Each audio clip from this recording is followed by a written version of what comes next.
नमस्ते मित्रांनो, संशोधन मार्गदर्शन मालिकेत आपलं सर्वांचं हार्दिक स्वागत। मागील भागात आपण संशोधन प्रस्ताव लेखनाच्या अनुषंगाने जे आपल्याला संशोधनाची कार्यवाही लिहायची असते त्यातील न्यायादर्श कसा लिहायचा किंवा पॉप्युलेशन कसं लिहायचं आहे किंवा चल म्हणजे व्हेरिएबल्स कसे लिहायचे आहेत याबद्दल माहिती बघितली होती। मित्रांनो, आजच्या भागात आपण संशोधन कार्यवाहीचे जे काही उर्वरित भाग आहे त्याबद्दल माहिती बघणार आहोत। आता संशोधन कार्यवाही लिहित असताना तुम्ही माहिती कशी संकलित करणार आहात, म्हणजे तुमचा न्यायादर्श कोण आहे, सॅम्पल कोण आहे, त्या सॅम्पल कडनं तुम्ही डेटा कसा कलेक्ट करणार आहात, त्याची साधनं कोणती आहेत किंवा तंत्र तुम्ही कोणती वापरणार आहेत याबद्दल आपल्याला माहिती लिहायची असते।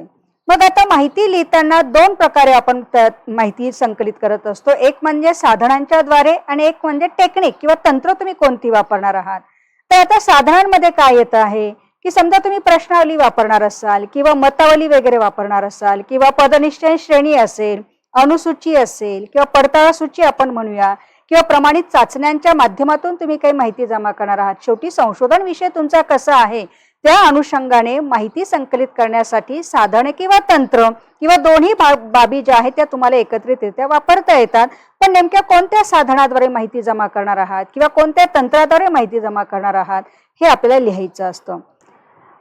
आता तुम्ही कोणत्या प्रकारची तंत्र वापरणार आहात, मग त्यात निरीक्षण तंत्र असेल किंवा मुलाखत तंत्र असेल, हे दोन टेक्निक आणि इतर जी आहेत ती साधनं असे दोन प्रकार आहेत। मग तुम्ही दोघं मिक्स करूनही वापरू शकता किंवा एकदा साधन वापरू शकाल किंवा एकदा टेक्निक वापरू शकाल। अशा ज्या बाबी तुम्ही वापरणार आहात तर त्या अनुषंगाने आपल्याला काय करायचं आहे, माहिती ही लिहायची आहे।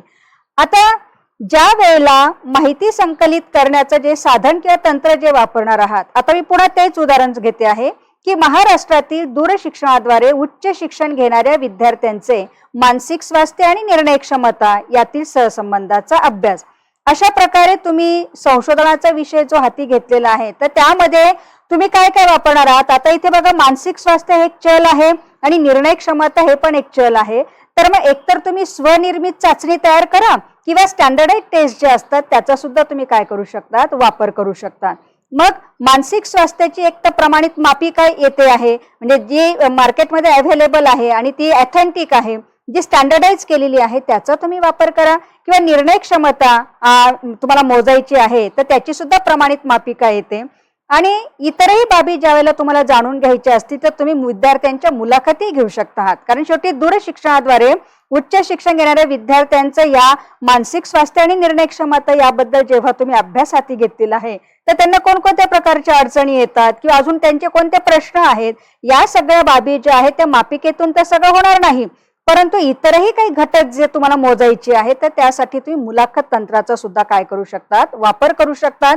म्हणजे असं माहिती संकलन साधन आणि तंत्रामध्ये तुम्ही काय करू शकतात, ही माहिती जी आहे ती लिहायची आहे आणि ते लिहित असताना तुम्ही ती माहिती कशा प्रकारे जमा करणार आहात याचंही सविस्तर विवेचन त्या संशोधन प्रस्ताव लेखन करत असताना आपल्याला द्यायचं असतं। अशा रीतीने मित्रांनो, संशोधन प्रस्ताव लेखन करत असताना आपल्याला माहिती संकलित कशी करायची आहे, कोणत्या साधनाद्वारे किंवा तंत्राद्वारे माहिती जमा करणार आहात याबद्दल सविस्तर माहिती द्यायची असते। पुढील भागात आपण संशोधन कार्यवाहीमध्ये अजून काय अपेक्षित असतं याबद्दल माहिती घेणार आहोत। तोपर्यंत मित्रांनो, धन्यवाद।